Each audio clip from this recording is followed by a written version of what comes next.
Mars! Anong chika natin dyan? Okay, sorry for the delay, no? I sincerely apologize. Naka-public ba to? Loko. Comment.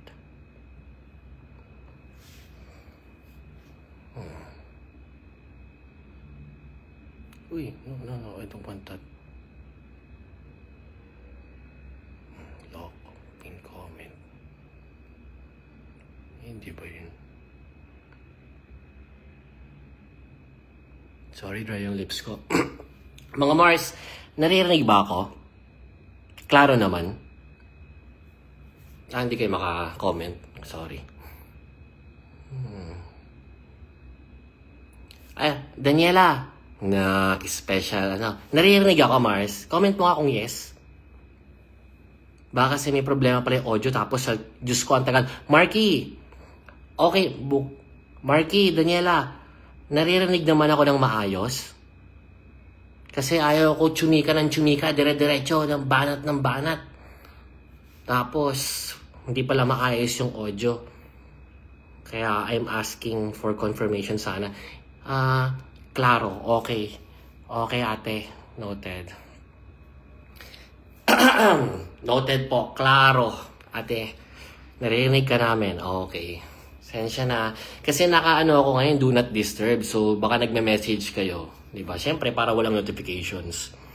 So, pasensya na mga Mars, Diyos ko. Kinarma ako agad. Grabe, no? Grabe, bilis talaga ng karma. Alam ng universe, Alam ni Lord na meron tong sisirain buhay na naman tonight. May gagawin na naman tong masama. Loko, maklamp ka dyan. Illegal parking. Tinabos ko pa sa police station, hassle.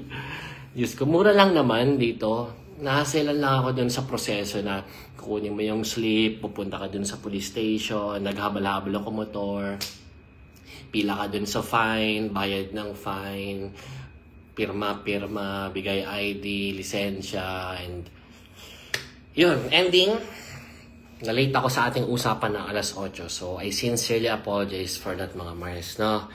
Pasensya na kung nagmukha akong talk shit sa inyo. Hindi ko yun sinasadya. It's out of my control. Pero ito ako, na-delay man ng 1 hour. You know, nandito pa rin ako, totoo pa rin ang pangako at bubusugin kayo ngayong gabi. Mahinahon, dito yung pointers ko sa kabilang phone. Ni-screenshot ko na. So, hindi yun pang quiz, hindi yun reviewer, no? Literal yun na pointers to review ko. Literal yun na flow siya na mga kailangan kong sabihin. Kasi syempre, sa dami nito, mauguluhan na ako. Tapos pag nadala pa ako ng silakpunan namin, kilala niyo naman ako pag ano ba yun yung brief ko? Wait lang, tatago ko lang yung brief ko. Nakakailang eh.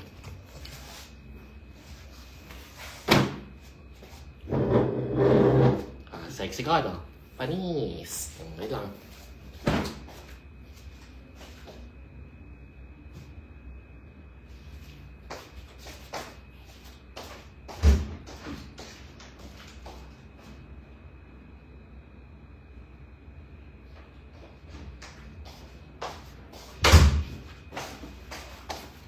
Okay, I'm back. So, meron na akong dalang pillow para comfy habang nagchichismisan. Ano ba na? Wait lang natin iba. So, intay pa siguro tayo ng mga 3 minutes. O habang nag-iintay tayo ng mga 3 to 5 minutes bago makarating yung iba, pag-usapan mo natin ibang topic. Ano tawag dito? Ano ba yun yung parang hindi muna siya main event? Parang adlib muna, adlib. Ito pala ang chismis dyan na ang chika kay Mary, wag na lang sana makalabas, atin-atin na lang. Ayaw ko nung, syempre, baka sabihin nila chismoso ako, di ba? Nakakahiya naman. Hindi pala alam ni Chito.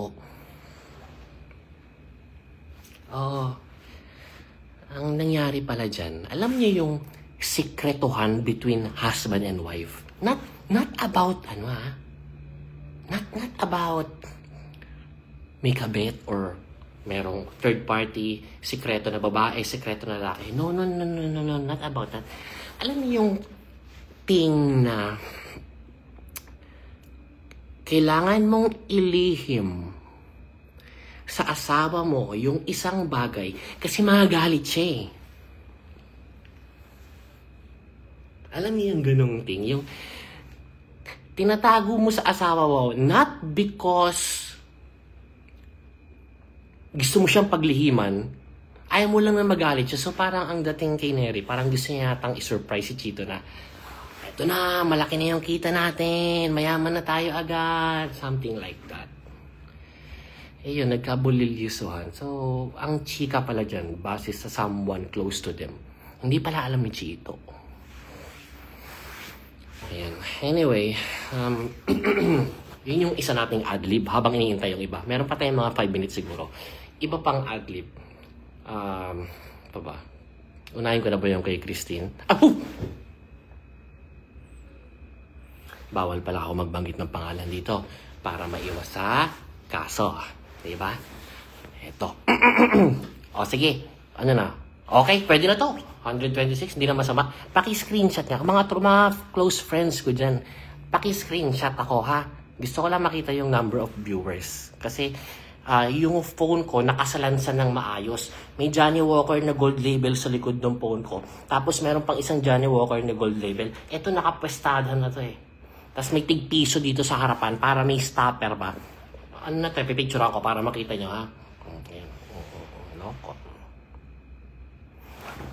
So, hindi ko na siya pwedeng gawin. In short, hindi ako makakapag-screenshot. So, can you do the screenshot for me? Thanks so much. English eh. Siyempre, yung mga stories English. Ang hassle itong chismis na to. Now, kahapon, I was playing badminton. Yesterday, I was playing badminton. And then suddenly, my friends messaged me and told me like, oh my God, are you still awake, friend? Because the ex-girlfriend of Anthony Jennings just posted a lot of story credits. So I was like, damn. So I stopped playing badminton, you know. And I was like, okay, I'm gonna check this out. So when I stopped playing badminton, I went to my Instagram account and then suddenly, oh my God, it's straight English with proper grammar. And I was like, OMG, what kind of chismis is this? I'm not used to this chismis. Like, straight English with proper wordings, with proper grammar, with proper punctuation. What the hell? Shook ako. Bakit? Baka kalaban nila, hindi ako marunong mag-English. My God, I will not stay long abroad. Okay. I will not survive abroad if my English is wrongfully. Okay. Okay na, 150k na. Englishan to. Kasi English yung story eh. So, Englishan to, ha? Ito na pointers. Number 1. Alam ba ni Rico ang lahat? Hindi!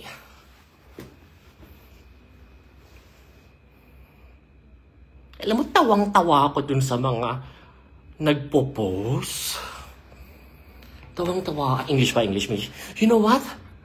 I feel so funny. Tama ba yun? Okay. Tawang-tawa ako sa mga nagpo-post. Kasi talaga nag-effort pa sila ng mahabang caption. Mars! Kukuha pa sila ng mga pogi picture ni Rico. Mag-effort sila ng mahabang caption. Mga 3 to 4 paragraphs with 6 to 8 sentences each paragraph. Tapos, ang laman ng caption, maturity. Dapat ganito yung mga kinahanap niyong karelasyon.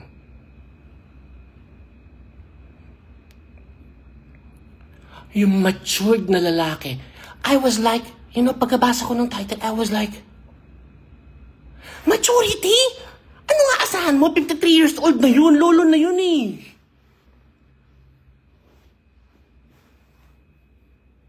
Diba? Hindi nag-iisip ba yung iba? Ano nga asahan mo sa 53 years old na masyonda na? Siyempre, matured na yun. Sumobra na nga sa matured, kaya iniwan eh.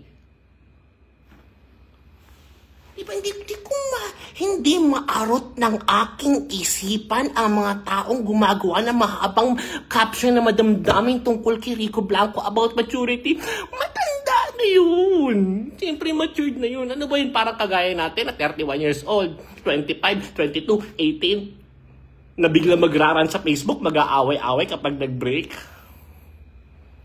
Siyempre hindi. Tanda na yun. Matured na yun. May nagsasabi nyo. Labo nyo. Teka, sorry nadala ako, wala pala yun sa topic. Alam ba ni Rico ang lahat? No. Kung paano minamanipulate ni Boy Cheater ang kanyang ex-girlfriend, kung paano ginagaslight at pinapaikot-ikot, mas malala ang ginawa ni Girl Cheater kay Rico J. Puno. I mean, Rico Blanco. Hindi niya alam. Nag-break sila sa kadahilan ng gusto na mag-settle down ng matanda eh.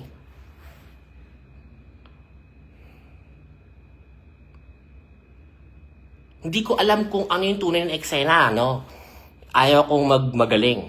Ayaw kong magbida-bida. Knocks after mag-live, ayaw magbida-bida. Wow! Ayaw ko lang magkamali. Kasi pag nagkamali ako, mawalan ako ng credibility sa chismis. Like sa chismis ko, hindi na kayo maniniwala. So, kailangan careful ako sa mga binibitawang konsulta kung wala naman ako maayos sa ebidensya. Going back. Hindi ko alam kung totoong nag-propose. Tapos, na-reject. Hindi ko alam kung lumuhod. Hindi ko alam kung nagbigay ng singsing. Hindi ko alam tapos sinabihan ng no. Hindi ko alam kung pinag-usapan lang yung kasal. Hindi ko alam kung pinag-usapan lang yung settle down at lagay na sa tahimik. I don't know everything about this thing. Basta bottom line, about ito sa pag-settle down kasi nga matanda na. Tapos, ending, umatras si girl lalo. Pag-atras. Ginamit niya itong opportunity para maka-exit. 3 years exit na siya. Eto na. Ginaslight na niya ang ating matanda. No, I want space.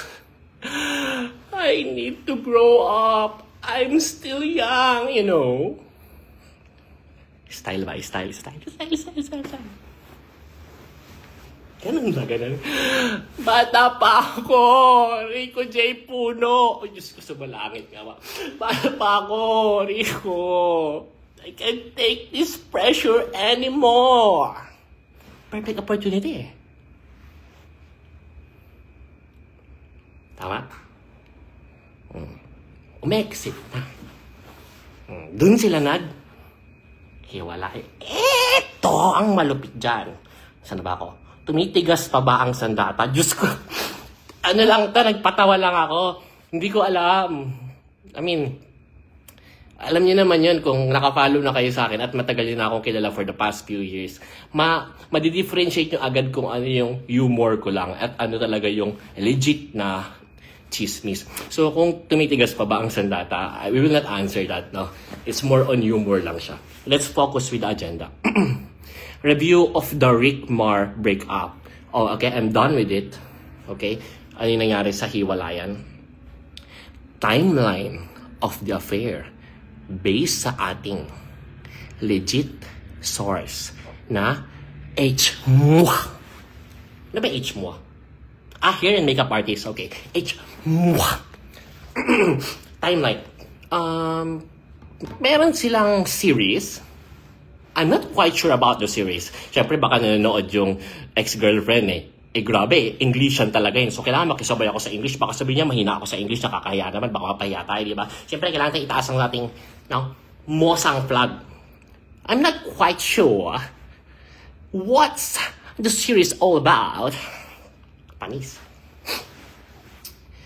But what I'm sure about, tama ba yun? Pinapaikot-ikot lang.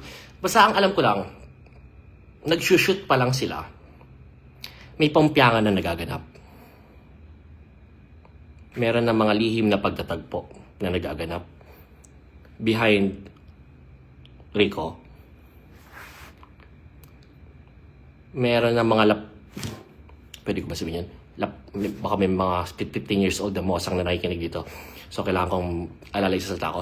Meron ng mga intimacies na nagaganap outside the camera. In short, sila pa ni Rico, sila pa ng ex-girlfriend. Nagsisimula pa lang yung shoot ng series or in the middle, may affair na. Compare. Medyo affected lang ako. May mga sakit lang in my past na binuksan, may mga sugat lang sa aking nakaraan na nabuksan because of that issue. Specifically, I remember from the screenshots, sabi pa ni ex-girlfriend, sabi niya sa akin, matutulog na siya. Yun pala, ito pala nangyari. So, sabi daw ni boy cheater kay ex-girlfriend na matutulog na, sleep na daw. Pero yun pala, nagpunta pala sa bahay ni girl cheater. So, grabe, may sakit na nabuksan or sugat na nabuksan in my past. So, sakit nun. Alam ko yung feeling. Okay, neck pillow story time. So weird. Ito hindi ko maunawaan na. Eta, hindi naman to neck pillow. Tama. Okay lang ba yung kit ko? Sensya na. Ito hindi ko maunawaan. Diba? Nasa aeroplano kayo.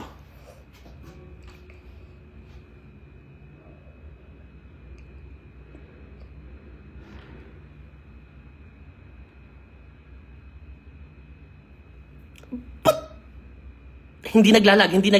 Hindi ko lang maarot yung right word. Sorry, hindi naglalag ah. Nasa aeroplano kayo. Alam niyo, nag-cheat kayo. Ba't kailangan niyo pa mag-selfie habang nagkikiss? Ang matindi pa na hindi maarot ng aking kokote at isipan. Nagsiselfie habang nagkikiss. May neck pillow?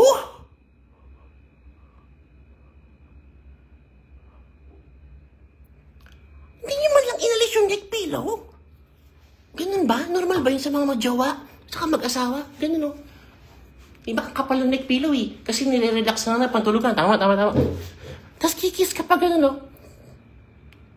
Tapos yung isa rin. Tapos saka kayo mag-selfie. Yun! Yun yung una kong napansin eh. Una eh, may ginagawa na kayong mali. Mag-selfie pa kayo. Pangalawa, maintindihan ko yung nagsiselfie kayo kung kayo nasa katinoan kayo at hindi kayo mga isip bata, no? Like, okay, we're cheaters. Souvenir. Smile. Tama? Tago mo ngayon. Ilagay mo sa vault, hidden folder. Password. Dito makita ng accelerator. Maintindihan ko yun eh. Ang hindi ko maintindihan, ang hindi ko maunawaan, no? Bakit kayo magsiselfie habang nagkikiss? Matindi pa dun, may neck pillow pa.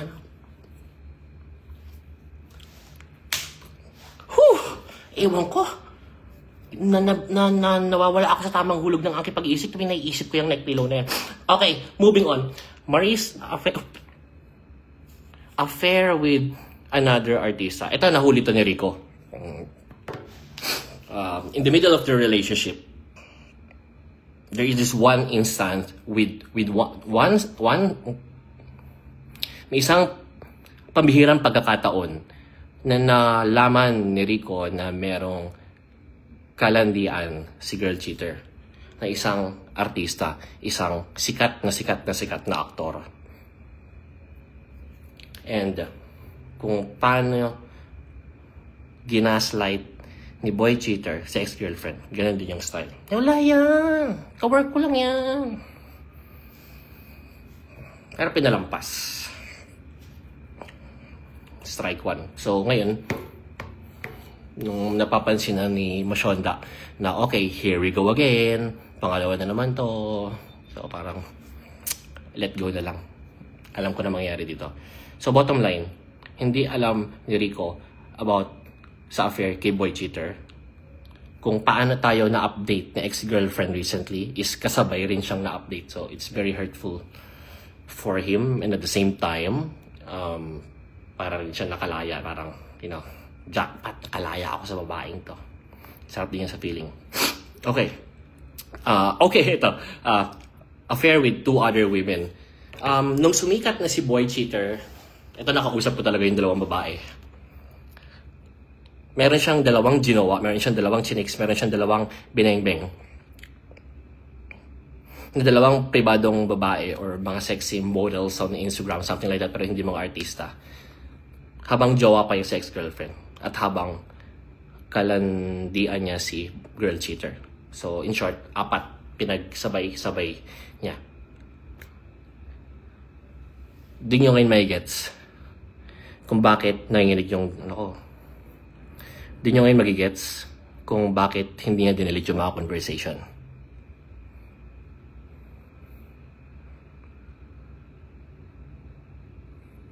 Di ba magtataka ka kung nakikipaglokohan na lang tayo, pero bakit hindi mo dinilit yung convo? Bakit tinatabi mo lahat yan? Gawain niya yun. Hindi natin alam kung para sa niya gagamitin in the future, kung hiwalay na siya, ipang-blackmail niya, ipang-manipulate niya kay girl. Kasi, come to think of it, di ba? Kung kayo, dalawa kayong, lalo ka na may jowa ka, bakit hindi mo dinidelete lahat ng conversation natin? Bakit nakatago lahat yun?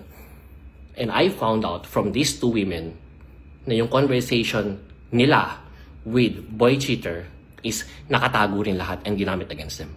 Kaya hindi sila nakapagsalita rin. So, doon natin makukuha yung idea na bakit hindi deleted lahat ng ito.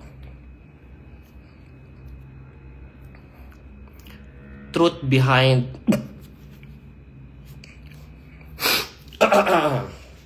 okay, paki-screenshot Daniela. Salamat. Truth behind. Okay, I just want to grab this opportunity para hindi to lesson, don't worry. Kakat ko na to agad after itong truth about dun sa annulment. For the past months, early months of 2024, binanatan ko ng binanatan ang isang lalaki na asawa ng isang famous actress based sa annulment nila. Ang banat ko kay lalaki, ang kapal naman ng mukha mo. Iniwan mo yung asawa mo. Pero binabahay mo yung bago mong babae. Sa bahay na binili ng ex-wife mo. Binanatan ko siya ng matindi. Nanonood dyan ngayon. I'm 100% sure. Gamit ang dami account.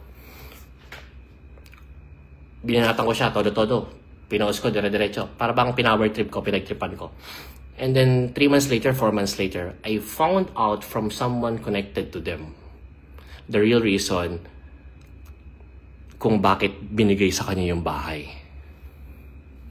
Kasi come to think of it, di ba? Babae ka. Most of the earnings, or most of, haba ng kuko ko na, nakakahiya naman, baka sabihin nyo, naghihirap na ako. Well, that's true. Most of the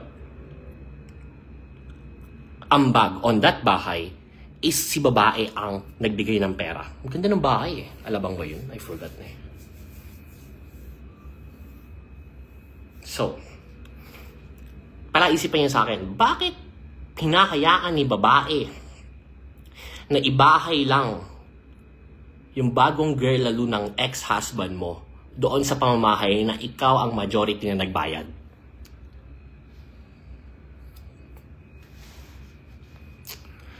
So, ang dahilan pala ng hiwalay ng mag-asawa nahuli pala si girl. Red Hot Chili Peppers. Nahuli si girl na may AFAM. Same thing. I saw the conversations eh.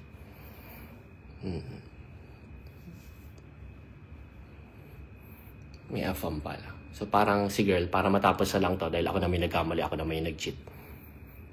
So yun na lang yung bahay natin. Tapos anal na lang tayo. Yun. Paki-screenshot ha. Nakatodo na to. So, ano yung lesson na mapupulot natin dito? Well, hindi ko rin alam at wala rin akong pakialam sa lesson. Ayaw ko na yung ginawang pagkakamali ko before na naging emotional ako at maraming kadramahan. Paki-screenshot ha. Up. Thank you so much sa pakikinig guys ha. Ingat kayo palagi and sana huwag kayong matroma sa pagmamahal na ng pagbibigay ng pagmamahal sa ibang tao dahil lang sa mga ganitong pangyayari. Meron pa rin dyan mga totoong lalaki at mga totoong babae na hindi nag-cheat. Kasi ako na-trauma ako ngayon. So, yun lang. Bye-bye. 3. SS ulit. Taba na mukha ko. Kailangan payak.